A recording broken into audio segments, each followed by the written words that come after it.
You're on! Okay, thank you, Thomas. Television Tom has done the 3-2-1 thing. We were chastising him. And Television Tom, for the record, recently paroled. Nice. So we're excited about that again. He's been happy all week. Yeah, he doesn't understand the line between dating and stalking. Right. This is his problem. Right. So welcome to Comedy Shows with Chris Kerner, of course. We're here with Carl Labove. Carl Labove, of course, one of the original outlaws of comedy, a veteran of 16 Tonight shows. Is that correct? No. Was it 16? Let's just go with it. I thought it was 16. 27. 27. No. Okay. Just go with We're on it. One of the original, started back in the day here in Houston. And right now, it's just got a great life story. I want to thank you, first of all, for taking a moment out to come and be on the show.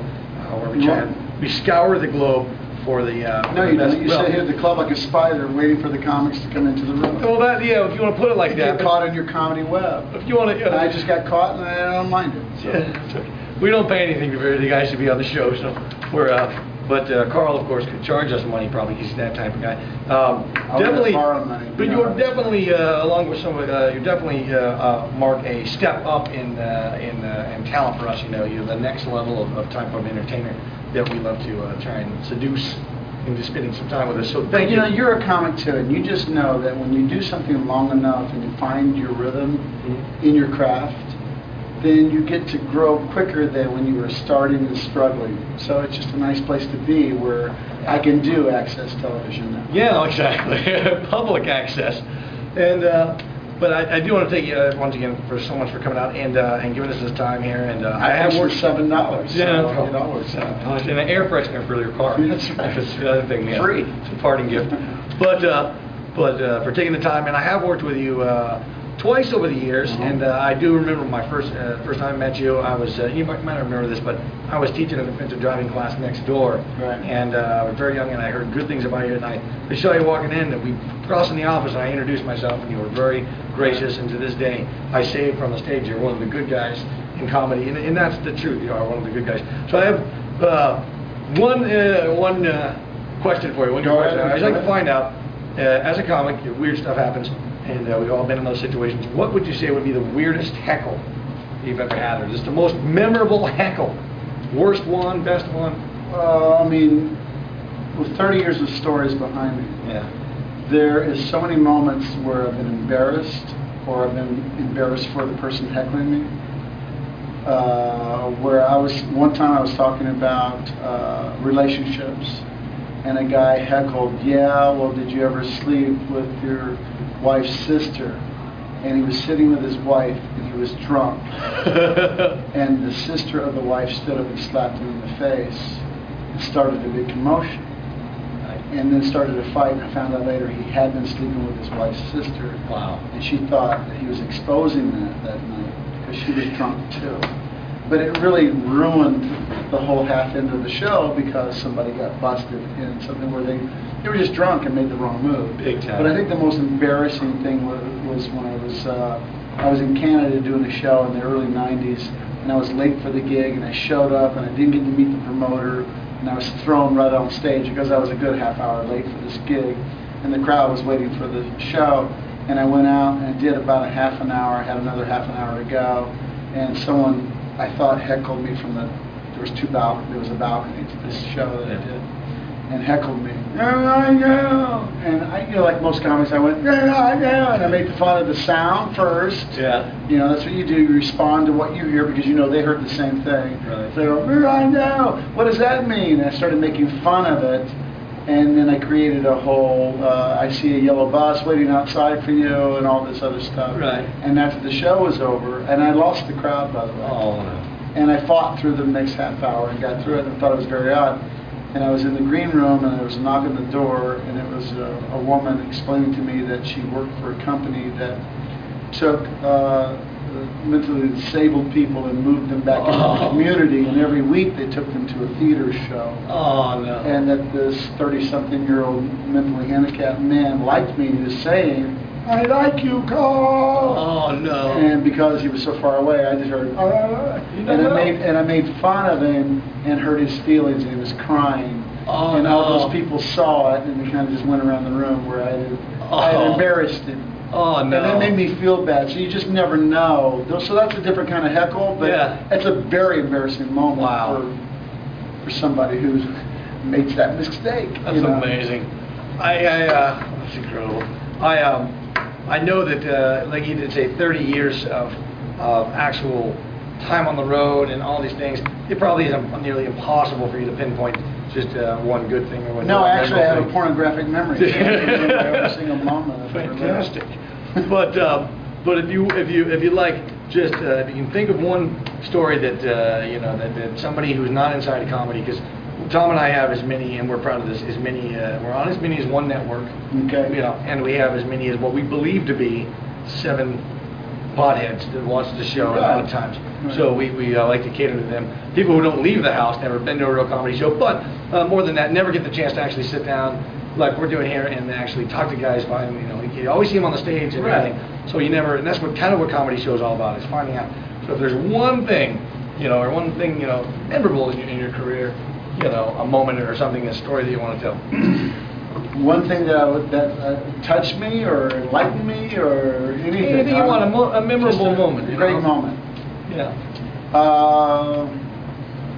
Offhand, just without thinking about this, going with it, I'd have to say the time that my father saw me perform the first time was a special moment, because he believed in me, and he's the one that brought me a newspaper article that a comedy club was opening in Houston, and I was living down in League City at the time, working at Galveston at the Shell station with my dad, helping him start a gas station. Really? So I was 19, and he brought me the paper that said a comedy club was opening, and I should try it. So I did. The following week, I wrote 5 minutes, and I came down to Houston and tried it, and got addicted to stand-up. That's what happens. So a year later, myself, Sam Kinison, Bill Hicks, and Riley Barber, or Bob Barber back then, we had a show that we did at the Vic in Houston. I believe it was the Vic. It might be another name. But we put together a show because we were going to move to LA. And we borrowed money from everyone we knew. And this place seated 1,500 people or so. And we were big cheeses in a small town, Yeah. And we put the show together. We handed flyers out for a week. We spent $30,000 on commercials. We bought them all over town, and we borrowed all this money. Really? And we just really saturated the press that we were doing a comedy show. And 1,500 seats, 112 people showed up. Wow. And my dad was one of those people. And I went on stage, and I was so depressed because we were going to use this money to move to Los Angeles. I was so depressed that it was over for me when I saw the moment. And I went out and basically performed in front of people that knew me for a year. They were friends. It wasn't an audience, it was just my friends. And I had the worst set, I had the worst moment in my life. And I went backstage, and my dad came back, and I was kicking the wall, and I was defeated. I was going to give up. And I was going to go to LA with no money. Right. I was going to make $5 grand or 10 grand and go to LA and have a start. Yeah. And now I had nothing. Plus, I owed somebody a lot of money. I owed 3 people a lot of money. So it was over for me. My dream was over. Wow. And my dad walked backstage, and he grabbed me and he hugged me for 5 minutes. And then he pushed me apart from him and he said, "Do you know that you've done something nobody's ever done? You tried, Carl. You saw it. You lived it. If you've got this kind of spirit now, what are you going to do when the game's really rolling? Never give up. That's what you've taught me as my son. Now you're living out your dream. It might be a failure to do, but you know what? You did something. You created this whole environment. You had flyers, and you went out and borrowed money, and you enrolled people into believing in you. That's the magic you got out of this. The show might have been a failure now, but it's not going to be a failure in the future. You've got something special. Look what you accomplished. Wow. You ought to be proud of yourself. You rented this theater. The next time, it'll be full. I love you so much." You know what I mean? And it just got me out of where I was at, thinking I was defeated, and that set the tone for the rest of my life, because I had starved for many years after that too. But I had that in my heart. Yeah, but so the story goes, you guys did go to LA. And you know, paid our dues, and things did happen. And things happen. And to this Yeah. day, you know, I tell Tom, you know, television Tom, when he's not high Right. or in jail, Yeah. I talk to him. Or on the couch. And, you know, I'm working around the comedy clubs, you know, environment, and I see a lot of guys, and I've always said this, and not sucking up to you because you're on the show, but you're one of the only comics that I can watch and just giggle. And he's an animated guy, and the facial expressions and the wildebeest jokes and the things they do actually make me laugh, and it's great because I don't get to do that too much. Gotcha. You know what I mean? Yeah. So I thank you for that, and you know, and personally, appreciate it. yeah, personally, you know, you are an inspiration. Your story like that you just told about the thing, that's what, you know, what this project is all about for television, Tom and I. It's really, I'm so glad you brought that up and told that story, because this comedy show, we did the same thing. We took nothing but an idea. Yeah, And, it started something you know, we like sat in a couple of cubicles at a miserable day job, and I convinced Tom that I had an idea and it was worth trying, and he was fooled. I fooled him. Well, you know what? But- You enrolled him. You but brought that- him in on it, and look, he's off the couch. And if it pays off for us at some point, we're gonna Sure. have to probably send you a check. Wait, listen. One time I lived in Malibu, and I was the only thousandaire on the block. That's right. Hey, so their story is You know what I one mean?